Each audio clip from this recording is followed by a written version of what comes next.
If you're an author or plan to be one, get excited because this podcast is for you. Book Marketing Mentors is the only podcast dedicated to helping you successfully market and sell your book. If you're ready for empowering conversations with successful marketing mavens, then grab a coffee or tea and listen in to your host, international best-selling author Susan Friedman. Welcome to Book Marketing Mentors, the weekly podcast where you learn proven strategies, tools, ideas, and tips from the masters. Every week, I introduce you to a marketing master who will share their expertise to help you market and sell more books. Today, my special guest is a first impressions expert. Sylvie di Giusto is a professional keynote speaker and trainer. With her corporate experience and multicultural background, she helps audiences around the world understand how quickly people make up their minds whether to open the door or to shut it. With a cutting-edge approach, a competitive mindset, and a passion for visualization, her unique and thought-provoking keynotes, breakouts, and online training programs open participants' minds to how others perceive them and thus perceive the value of their abilities, their services, or their company. Sylvie is the author of The Image of Leadership and the creator of dozens of online courses, including How You Impress.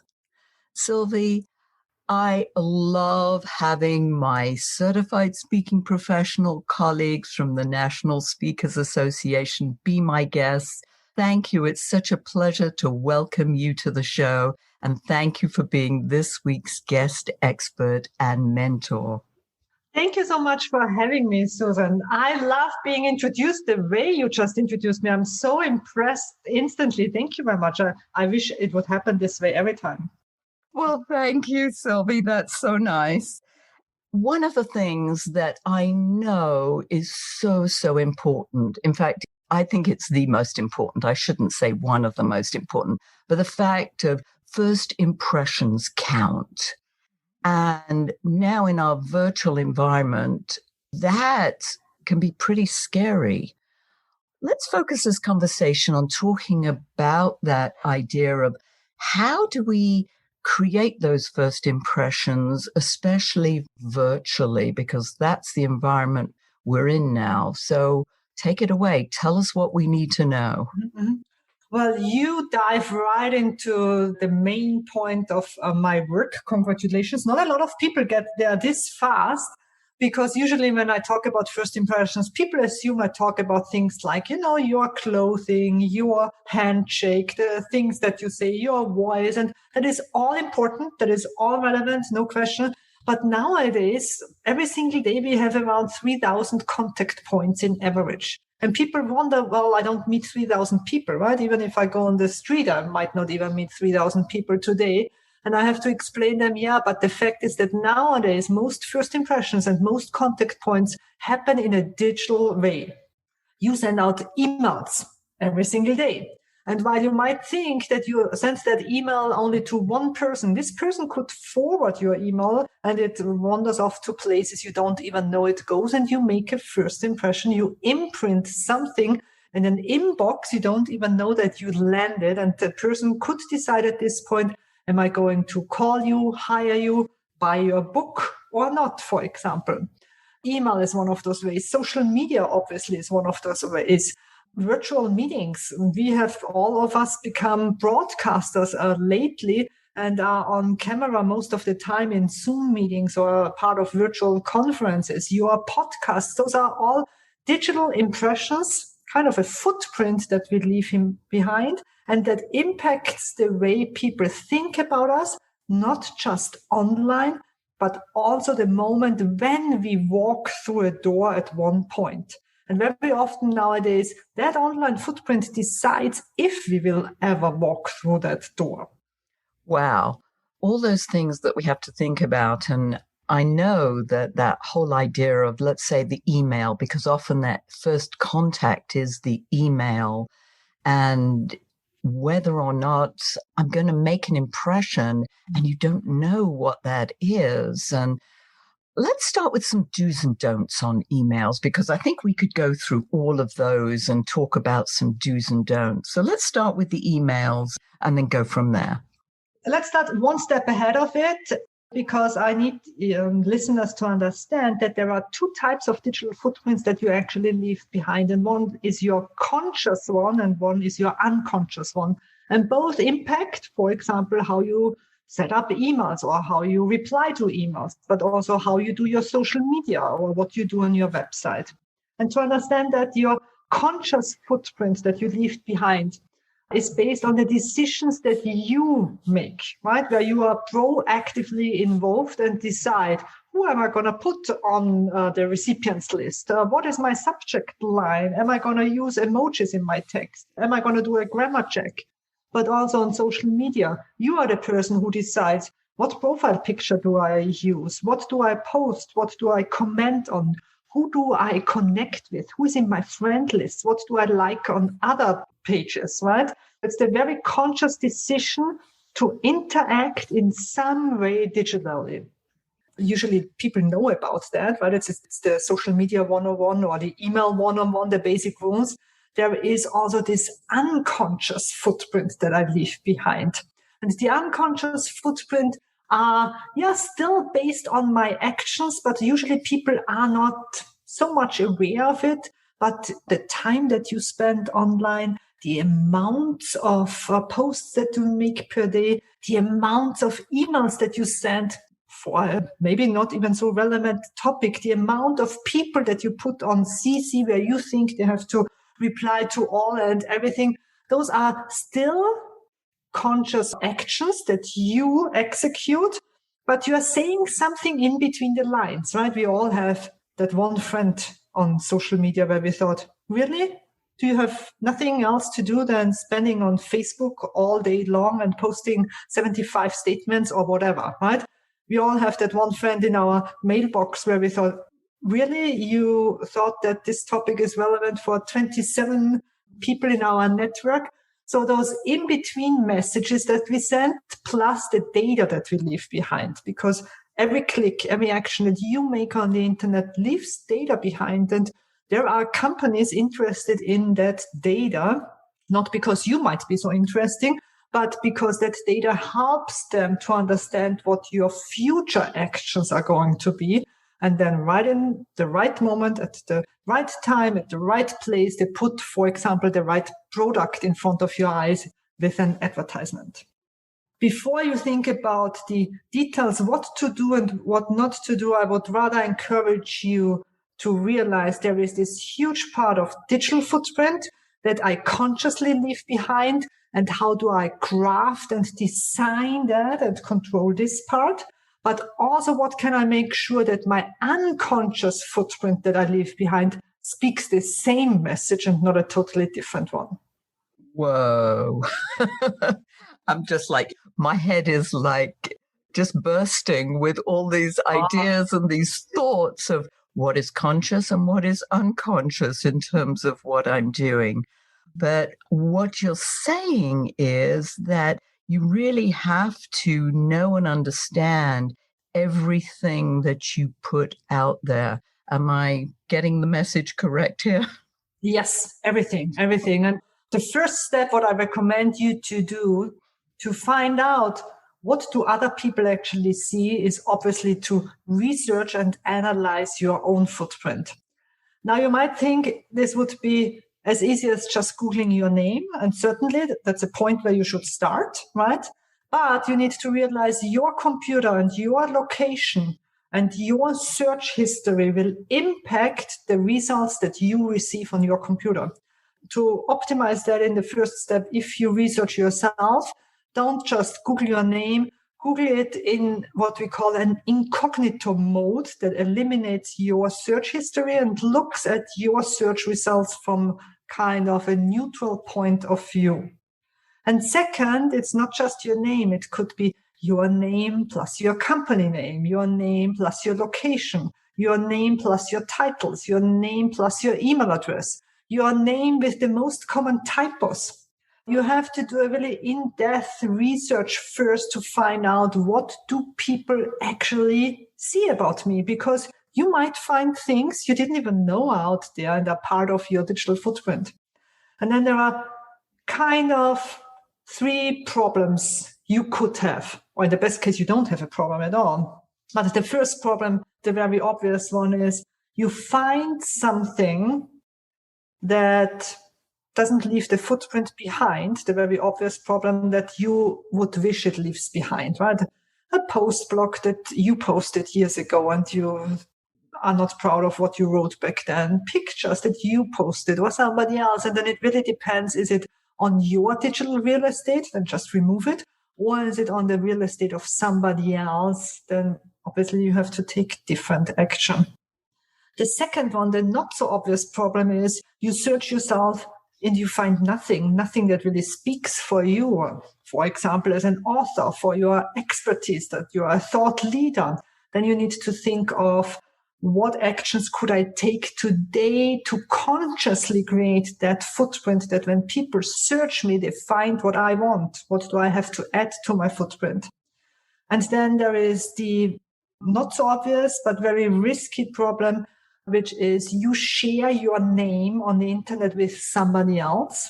Now, I'm very lucky. I have a very unique name, so chances are little that happens to me, but could happen every day.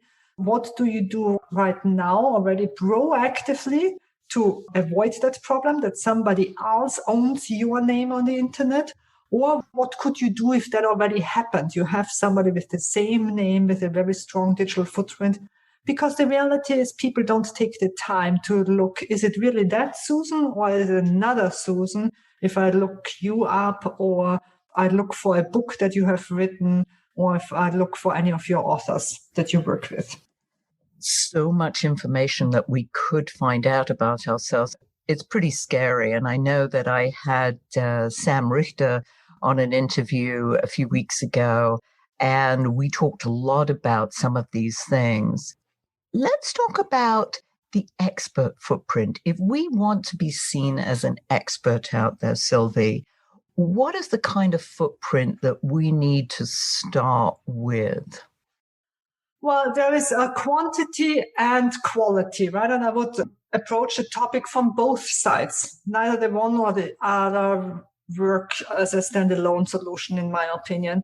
And the quality approach is, and you made it quite well with me, that your first question to me was, as preparation for this interview, is you said, what is the one word that describes you as an expert?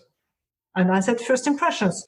Because I always say, if you, for any reason, search something online about first impressions and you don't find me, then I have done something wrong. Because that's my thought leadership. That's what I want to be known for. And so I would recommend listeners to define that one word, to be ready to answer that question and to contribute content to the internet in every form that is somehow related to that topic. So that chances are high when I say, think of an expert that speaks about attention. 9 out of 10 people will say Neen James. When I say, think about an expert who can exactly tell you what to say, most people think about Phil M. Jones, so that you get known for a word or a phrase. And each of those experts works very hard in all blog posts, in all social media profiles, to leave that impression behind that this is my area of expertise. Does that make sense? It does make sense. And what comes to mind is, how about the name? Should you have a name that says that you're a first impressions expert, that you use that? Or is that just something that another way that you're planting the idea in people's mind? I don't actually think that it has a lot to do with the name, how you actually call it, if it's an authority, a thought leadership, an expertise. It's more, how can you plant, and that is the quantity part, millions of seeds out there that everybody thinks immediately of you when they somehow conquer this topic, that challenge that you can help them with. Right? Excellent. Now, you mentioned Zoom earlier, and This is something that we're using daily. I know so many of us are zoomed out, but we're still doing it. And we're creating impressions every time we get on that Zoom call. So let's talk about some of the do's and don'ts in that environment, since it's so close and personal at this point in our lives. Well, each of us has become a television broadcaster due to the pandemic, since we didn't have any other chance than to connect than via some sort of virtual environment. Might it be Zoom, the solution that we chose, or any other different one? And the reality is there is not much difference between a real life encounter and a Zoom encounter. People will judge you based on the same things that they will in real life. It's going to be your appearance, what they see. When you turn on that camera, what do they see? What do they see on you? What do they see in the background, right? The visual picture that we create and broadcast out into the world. How you behave, your body language, how you sit, your eye contact, your facial expressions. Well, you can't shake hands anymore, but do they see your hands? So kind of the entire package of how you behave in front of the camera. Is it obvious that you love the camera or you don't love the camera? And then obviously how you speak, right? The way you speak, your voice, your pace, your volume, and the things that you say. Now, the difference is that there is a huge layer of technology in between that makes it just a little bit more difficult for us at the moment because we are not used to. We are used to in-person encounters all the time. And we need to get used to that layer in between us, in between the person we broadcast that information out and us, the screen, right? And there are different things you can do. First, you need to make sure that your virtual workspace is set up in the right way. When I work with people and I tell them, you know what, I can tell you what to wear and how to sit and how to speak. But if your camera isn't set up and your microphone isn't set up right and your Wi-Fi isn't good, nobody's going to see you or hear you. So you need to create an environment that is safe and secure and that works for you and that represents you very well once it works, right? And also, you need to understand the different virtual environments. It's a different ballgame if you are in a virtual meeting with your team or you speak at a virtual conference and present your book. It's a different ballgame if it's going to be on Zoom or if it's going to be broadcasted with another platform to hundreds and thousands of people. It's a different ballgame if you are framed close with the camera or you stand away. So you need to understand what are the different rules in the different environments. The second thing is you need to accept that you must fall in love with the camera. I know subconsciously we constantly look how we look, right? And we are tougher on ourselves than everybody else is.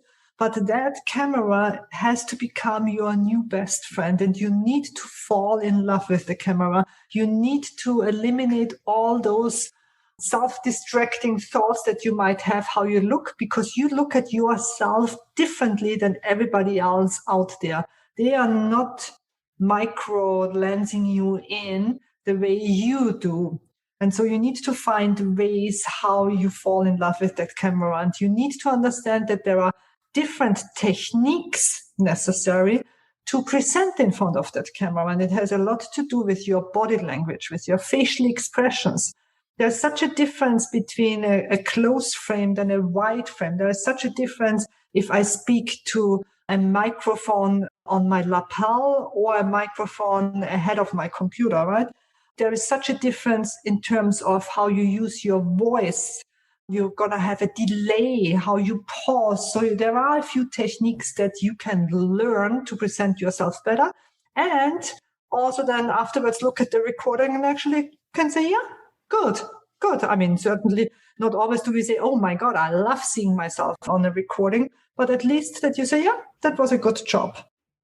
And last but not least, a lot of people ask me about how to dress in front of the camera because I have an image consulting history and there are a few tips and tricks of things that just look good because, it's a technical environment and there are other things that don't look good, but that is an easy thing to learn.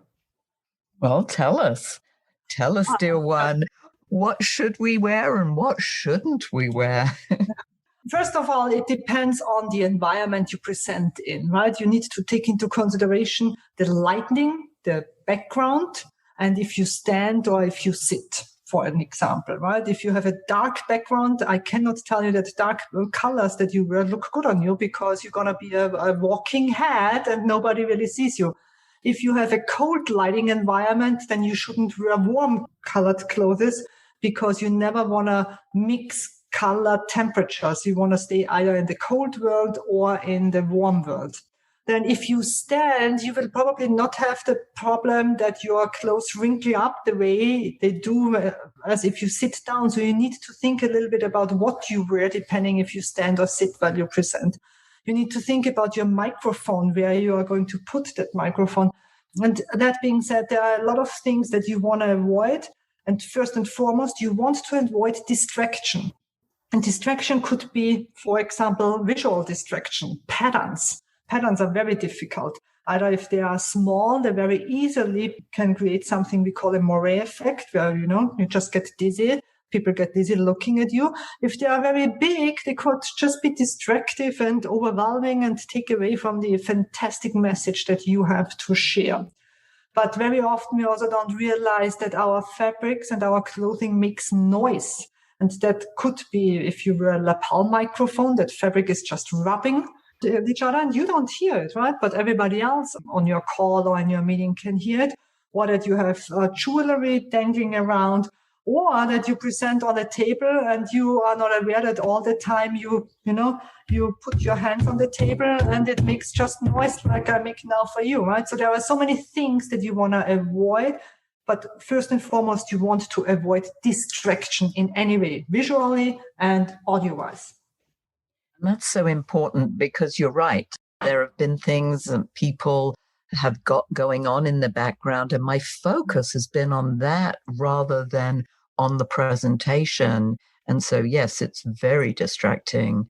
And you're right about the noise you don't realize. I remember having a lapel microphone, and it was some of my clothing was rubbing up against it. And I had no clue until somebody said to me, what's rubbing? There's some noise going on. And I'm thinking, there's no noise here. And then I realized that the microphone was rubbing against either some fabric or some jewelry. And I was totally unconscious of that. Yes, all these different things. Oh my goodness. It's like I'm going to get neurotic next time I get on the camera. Oh no, don't get neurotic. The only thing that I encourage everybody is to eliminate the things that you can control. Because the reality is there are going to be so many things that you cannot control in those virtual environments, right? From technical problems that might not even be, you might not be even the reason for it. Or from, I live here in Florida. I cannot tell you how often I had an airplane over our house that is spraying for mosquitoes, and it's so loud. And I cannot control it. I wouldn't even know who I would call, right? We all had thunderstorms. We all had the UPS driver ringing the doorbell, even if we have a door sign out there. There are so many things that you cannot control. So control at least those things that are in your control. Does it make sense? It does make sense. And you're right, because I've got this whole checklist of things before I go on the air and record these podcasts. The cats go in the spare room because I know they wait until I'm on a call and then they come knocking at my door and they start pouring at it. And then you're right, the UPS man. So I take the ringer off and I put a sign outside the door, which nobody seems to be able to read, even though it's in big. It says, please do not knock. There's a recording in session, or do not ring. And they still do it. I'm like, okay, you're right. You can only control so much and you do what you can. And it's only natural. There are noises. Things happen. What I do like is that you said, and I'm going to remember this next time I go on camera, is fall in love with, the camera, which for me has been very hard. Seeing myself on these Zoom calls thinking, I'm not too bad now in front of that camera, so maybe it's okay. I can do this. Yeah. And you really, we are so tough on ourselves. I mean, how often do we walk in front of a mirror and say to ourselves, oh, that's amazing? We usually focus on the things that we don't like, rather than there are so many things about yourself that you would like.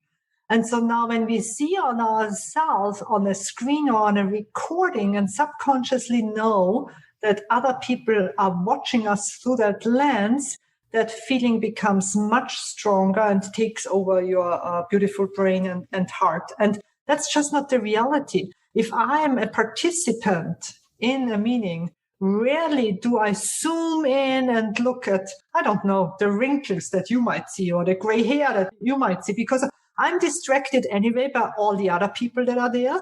Or hopefully, I'm so focused on your message and the important things that you have to share with me that I couldn't care less about your wrinkles or your gray hair or whatever you are concerned about when you see yourself. That's right. The zit on your nose, all the things that you worry about and that nobody else cares about. Sylvie, this is amazing information. And I know that our listeners are wanting to know more about where they can learn more about you, your services, your programs. Take it away, share where they can find you. First and foremost, they find me on the internet. I hope that I can keep what I promised before, that when you type in first impressions, that I somehow show up, that my digital footprint works for me there. And you're going to find my website, which is sylviedigiusto.com, or you're going to find my books on Amazon, for example. The Image of Leadership is one of them. But I encourage you to stop by at howyouimpress.com. That is my mobile learning studio where you can learn more in a very convenient way. It's not what you might think right now. It's not a long online learning program where you have to sit down and carve away hours every single day. Instead, I use mobile technology and send program members short and laser-focused lessons every single day. There is, by the way, a course just open for registration that helps you to become a better virtual presenter. It's a 10-day course. And here's my gift for you and your listeners. If they use the coupon code Susan to think about you and your fantastic podcast, then they're going to get $50 off at registration. How about that? That's very generous, very generous. I will put that in the show notes, and so people can take advantage of that. Fantastic. And Sylvie, if you were to leave our listeners with a golden nugget, what would that be? Do the best you can. That's it. Every single day when it comes to your first impression, just do the best you can. And keep in mind that a first impression is just that, a first impression. And to turn it into a lasting one, there is more to do, but just do the best you can. Oh, that's so poignant. I love it. Thank you. And thank you so much for sharing your wisdom. It's been amazing. Listeners, you've learned a treasure trove of incredible information that you can use immediately, which is what I absolutely love on this program. If there's information that you can implement straight away. Thank you for taking time out of your precious day to listen to this interview. And I sincerely hope that it sparked some ideas you can use to sell more books. Here's wishing you much book marketing success. The time is now to take action and finally build your book-selling empire.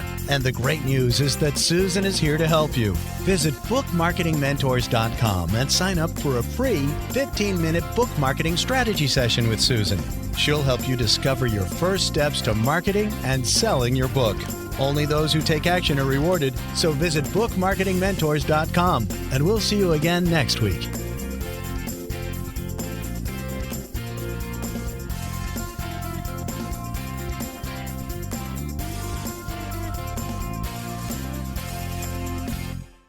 This podcast is a part of the C-Suite Radio Network. For more top business podcasts, visit c-suiteradio.com.